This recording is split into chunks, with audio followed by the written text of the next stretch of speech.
We have to take a quick trip. I just have to read this. We have to take a quick trip to Knucklehead Row.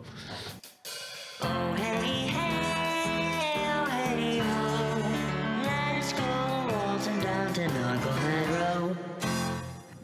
The New York Times op-ed page has actually just beat itself. I mean, you wouldn't believe that they could outdo themselves, but they did. Uma Thurman, right, the actress, wonderful actress, she was on a red carpet somewhere, and she was asked about all these sex scandals that are going on in Hollywood. And here was her response. I don't have a tidy soundbite for you because I have learned I am not a child. And I have learned that when I've spoken in anger, I usually regret the way I express myself.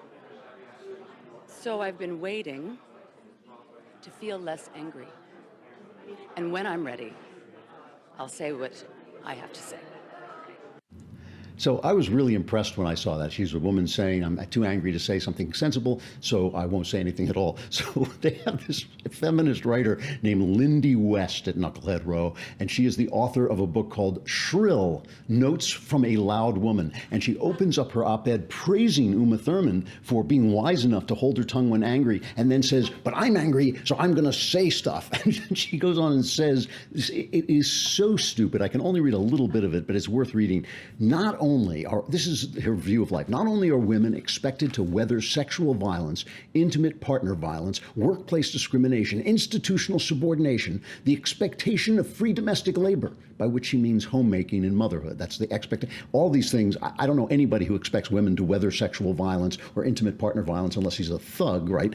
We take the blame for our own victimization and all the subtler invisible cuts that undermine us daily. We are not even allowed to be angry about it.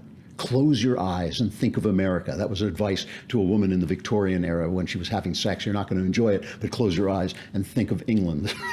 So she's being told that if women don't have a voice, because this is what feminists are always saying, women don't have a voice, how come they never stop talking? I mean, how come you can't shut these women up? So she says we are expected to keep quiet about the men who prey upon us as though their predation was our choice, not theirs. We're expected to sit quietly as men debate whether or not the state should be allowed to forcibly use our bodies as incubators.